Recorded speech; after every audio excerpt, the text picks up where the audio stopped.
नमस्कार, मैं डॉक्टर रजनी मीना। आज की कक्षा बी पार्ट फाइनल ईयर के पॉलिटिकल साइंस के विद्यार्थियों के लिए रखी गई है और आज हमारे अध्ययन का विषय है अरस्तू की क्रांति संबंधी विचार, जिसके अंतर्गत हम अरस्तू के द्वारा जो क्रांति का अर्थ बताया गया है और क्रांति के प्रकार बताए गए हैं उस पर हम चर्चा करेंगे। अरस्तू संविधान में हर छोटा बड़ा परिवर्तन, चाहे वो परिवर्तन आंशिक हो, पूर्णतः हो, सशस्त्र हो या बिना किसी विशेष घटना के, क्रांति के अंतर्गत सम्मिलित करते हैं। बहुत सी शासन प्रणालियाँ होती हैं, जैसे राजतंत्र। यदि राजतंत्र से गुटतंत्र और गुटतंत्र से लोकतंत्र और लोकतंत्र से नृशंसतंत्र के रूप में शासन प्रणाली बदल जाती है तो अरस्तू से क्रांति की संज्ञा देते हैं। और अरस्तू का यह भी मानना था कि संविधान राजतंत्र के अंतर्गत यदि संयत है और वो उग्र रूप धारण कर लेता है तो उसे भी वो क्रांति के रूप में देखते हैं।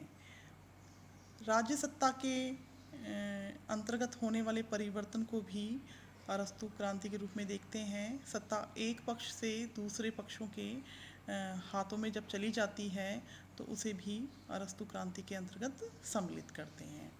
अब हम देखेंगे कि अरस्तु ने क्रांति के कौन कौन से प्रकार बताए हैं। अरस्तु ने क्रांति के 5 प्रकार बताए हैं। पहला, आंशिक और पूर्ण क्रांति। यदि संपूर्ण संविधान बदल दिया जाए तो वह पूर्ण क्रांति के अंतर्गत आता है, और जब संविधान का कोई महत्वपूर्ण भाग बदला जाता है तो वह आंशिक क्रांति के अंतर्गत आता है। रक्तपूर्ण और रक्तहीन क्रांति। सशस्त्र विद्रोह एवं रक्तपात के द्वारा किया जाने वाला संविधान में परिवर्तन रक्तपूर्ण क्रांति है, अन्यथा उसे रक्तहीन क्रांति कहा जाएगा। अर्थात जब सशस्त्र विद्रोह और खूनी क्रांति के माध्यम से संविधान में परिवर्तन किया जाता है तो वो रक्तपूर्ण क्रांति के अंतर्गत आता है, अन्यथा उसे रक्तहीन क्रांति की श्रेणी में रखा जाता है।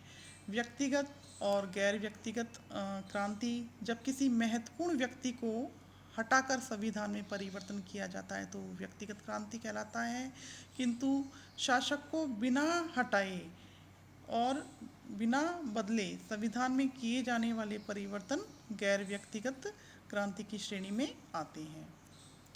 वर्ग विशेष के विरुद्ध क्रांति। इसके अंतर्गत धनिक तंत्र या अन्य किसी वर्ग विशेष के विरुद्ध क्रांति करके किया जाने वाला संवैधानिक परिवर्तन या इस प्रकार की क्रांति की श्रेणी में रखा जाता है। अर्थात वर्ग विशेष के विरुद्ध क्रांति से तात्पर्य यहाँ पर है कि धनिक तंत्र या अन्य किसी प्रकार का जो वर्ग विशेष है इनके विरुद्ध क्रांति करके जो संवैधानिक परिवर्तन किया जाता है वो वर्ग विशेष के विरुद्ध क्रांति की श्रेणी के अंतर्गत आता है।